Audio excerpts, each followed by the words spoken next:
सभी का स्वागत है। जैसा मैंने अभी आपको बताया था कि इसी सवाल को हम क्वेश्चन नंबर 13 को 1 2 3 4 डिवाइड 4 2 ध्वजांक विधि से करेंगे। तो वापस आपके सामने इसी सवाल को हम ध्वजांक विधि से करते हुए, तो देखो प्यारे बच्चों, अभी हमने इसी सवाल को रफली किया था पीछे वाले वीडियो में। अब हम इसको फेयरली कर रहे हैं, तो थोड़ा ध्यान देना, सहयोग करना प्यारे बच्चों, समझो प्यारे बच्चों। तो देखो प्यारे बच्चों, मैंने जैसा आपको बताया था 4 लिखना है, यहाँ 2 आपको ऊपर भेजना है, और 1 2 और 3 कुछ गैप में आपको लिखना है। और यहाँ ध्वजांक में, ध्वज में आपने कितना अंक भेजा है, एक अंक भेज रहे हैं, हमेशा एक अंक भेजते हैं। तो इधर भी आपको एक अंक छोड़ना है। तो 1 2 क्या आ जाएगा, यहाँ 3 आ गया, तो ये क्या आ गया 4। तो यहाँ मैं सोचता हूँ आपको मेरी बात समझ में आ रही है। कितने कॉलम बने, 1 2 3। यस या नो मैं पहले बता चुका हूँ, ये भागफल का होता है, ये शेषफल का होता है, क्वेश्चन और रिमाइंडर। तो अब देखो प्यारे बच्चों, मैं वो सवाल निकाल लेता हूँ जो रफली हल किया था, ताकि जल्दी से करेंगे हम। तो देखो प्यारे बच्चों, ये सवाल है साथ में जो अभी रफली हल किया हुआ था। तो 4 2, तो 4 का जैसे हम भाग लगेंगे 12 में। तो देखो भाग पिछली बार 3 बार पूरा पूरा गया था, लेकिन मैंने आपको बताया था उत्तर कभी भी माइनस में नहीं आने चाहिए। यदि हमने क्वेश्चन यानी भागफल 3 लिया तो हमारे उत्तर क्या आए थे, माइनस में आए थे, आपको पता है। तो यस या नो, तो हमारा सवाल क्या हो गया, गलत हो गया था। इसलिए मैंने आपको बताया था कि ध्वजांक विधि हमेशा रफली हल करना पहले और बाद में फेयरली करना। इसलिए 3 सक्सेस नहीं थे, इसलिए हमें पता है 12 में किस 4 का भाग कितनी बार लगाना, हमें 2 बार ही लगाना है। जैसे हम 2 बार लगाते हैं तो शेषफल रिमाइंडर कितने आ जाते हैं हमें पता है, क्या बच जाएंगे 4। तो देखो रिमाइंडर कहाँ लिखे जाएंगे, 3 से 12 के बाद में और 3 से पहले। तो ये मैं पिछले वाली वीडियो में काफ़ी चीज़ें बता रखी है, इसलिए इसमें सवाल में मैं कम बता रहा हूँ। प्यारे बच्चों थोड़ा ध्यान देना। तो सबसे पहले क्या लिखेंगे, भागफल। क्या लिखेंगे, करने का तरीका भागफल।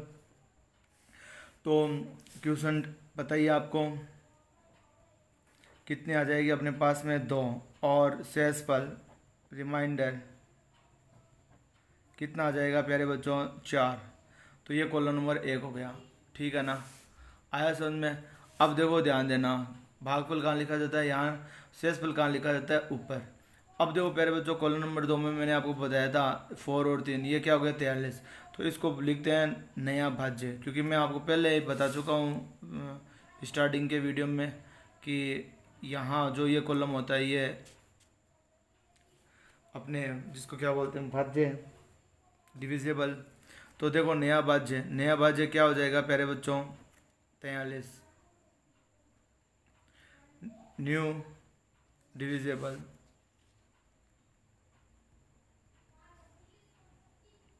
तो न्यू डिविजिबल कितने हो गए, 43। अब देखो प्यारे बच्चों, न्यू डिविजिबल के बाद में हमें क्या करना होता है, संशोधित भाज्य, संशोधित भाज्य। तो देखो ध्यान देना, मॉडिफाइड डिविजिबल हम करते हैं।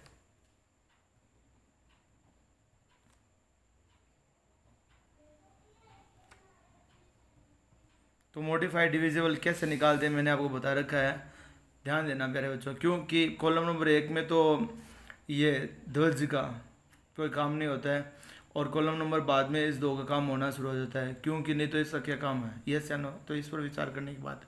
तो ये काम आता है इससे मल्टीप्लाई करने में। तो 2 को 2 से गुणा करते हैं, कितने आते हैं, 4।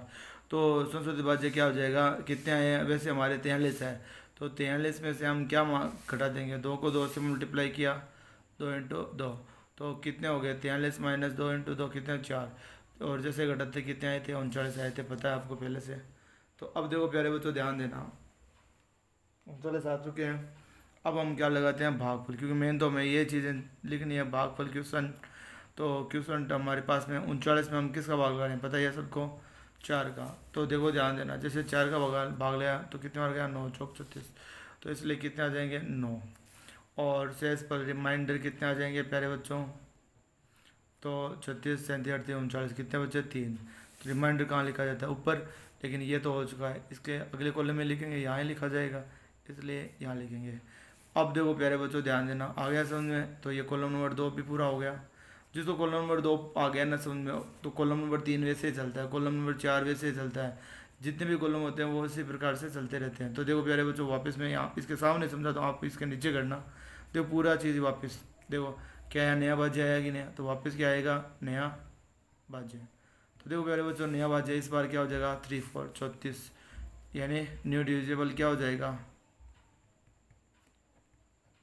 तो न्यू डिविजिबल कितना हो जाएगा आपको पता है 34। प्यारे बच्चों मैं सोचता हूँ आपको समझ में आया। अब हमें पता है क्या करते हैं, संशोधित भाज्य करते हैं, यस या नो। संशोधित सेम को टॉपिक चलता है प्यारे बच्चों, संशोधित भाज्य यस या नो, यानी मॉडिफाई डिविजिबल, यस या नो।